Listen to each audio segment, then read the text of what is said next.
الحمد للہ رب العالمین والصلاة والسلام علی سید الانبیاء والمرسلین اما بعد۔ معزز ساتھیوں، سب سے پہلے السلام علیکم ورحمۃ اللہ وبرکاتہ۔ سلام کے بعد میں آپ لوگوں کی خدمت میں عرض کرتا ہوں، میں ایک مسئلہ بیان کر رہا ہوں جس میں بہت سارے لوگ مبتلا ہے۔ وہ مسئلہ ہے نبی علیہ السلام کے لیے علم غیب ثابت کرنا۔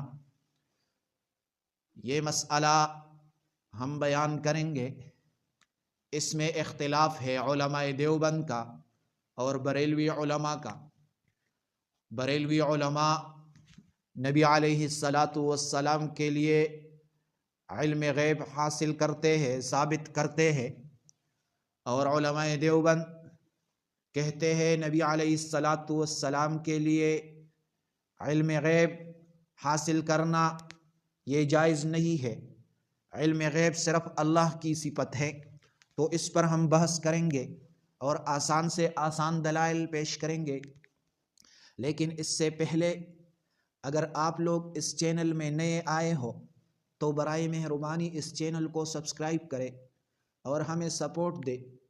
جن لوگوں کو ان مسئلے کا پتہ نہیں، تاکہ وہ اس مسئلے سے باخبر ہو جائے اور یہ مسئلہ ان لوگوں تک پہنچ جائے۔ جزاکم اللہ احسن الجزاء۔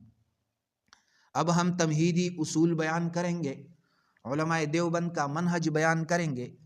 علماء دیوبند کا موقف یہ نہیں کہ نبی علیہ السلام کو غیب کا علم نہیں، بلکہ یہ ہے کہ غیب بالذات محیط، مستقل اور غیر محدود صرف اللہ کا وصف ہے، یہ علماء دیوبند کہتے ہیں۔ اور نبی علیہ السلام کو بقدر وحی عطائی علم ملا ہے۔ اب اصل دلائل پیش کریں گے۔ دلیل نمبر 1، قرآن نے نبی علیہ السلام کو عالم الغیب کہنے سے خود منع کروایا۔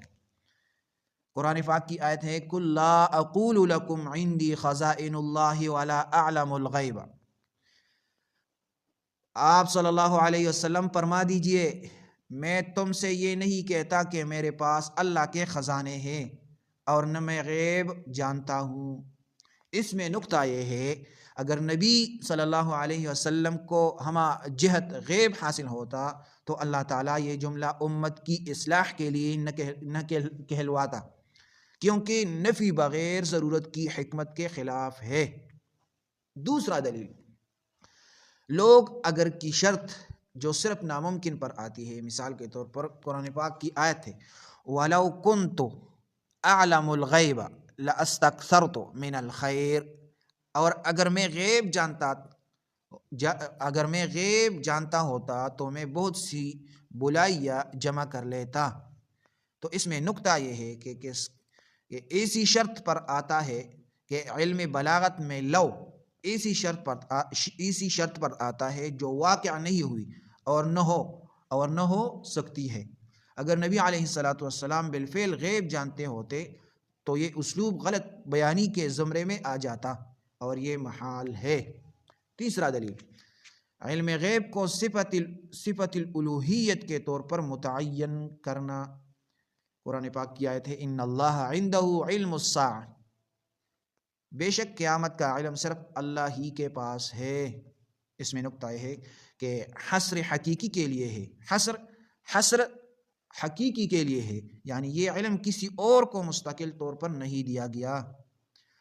دلیل نمبر 4، نبی علیہ السلام کا انتظار کرنا عیب نہ ہونے کی عملی دلیل ہے۔ قرآن پاک کی آیت ہے، وَمَا كُنْتَ لَدَيْهِمْ إِذْ يُلْقُونَ أَقْلَامَهُمْ، اور آپ ان کے پاس موجود نہ تھے جب وہ قرآن دازی کر رہے تھے۔ تو یہ آیت محض تاریخی نہیں بلکہ اصولی اعلان ہے۔ نبی علیہ السلام کا علم مشاہدہ وحی سے ہے، نہ کہ ہر واقعہ پر محیط ذاتی علم ہے سے۔ دلیل نمبر 5، صحوہ نبی علیہ السلام جو علم محیط کی نفی کرتا ہے۔ نبی علیہ السلام کی حدیث ہے، انما انا بشر مثلکم انسى کما تنسون، یعنی میں بھی تمہاری طرح بشر ہوں، میں بھی بھول جاتا ہوں جیسے تم بھولتے ہو. بخاری کی یہ حدیث موجود ہے. تو جو ہمہ وقت غیب پر مطلع ہو اس سے سہوا صادر ہونا عقلاً ممکن نہیں ہے. دلیل نمبر 6 انتہائی نایاب علم غیب کو مان لینے سے ختم نبوت پر ضرب.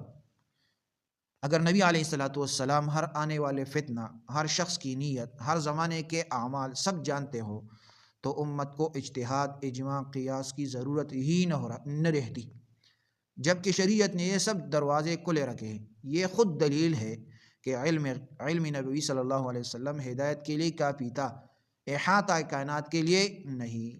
تو یہ چند دلائل ہے، یہ یاد کر لیں اور دوسروں کے ساتھ شیئر کریں اور چینل سبسکرائب کریں. جزاکم اللہ احسن.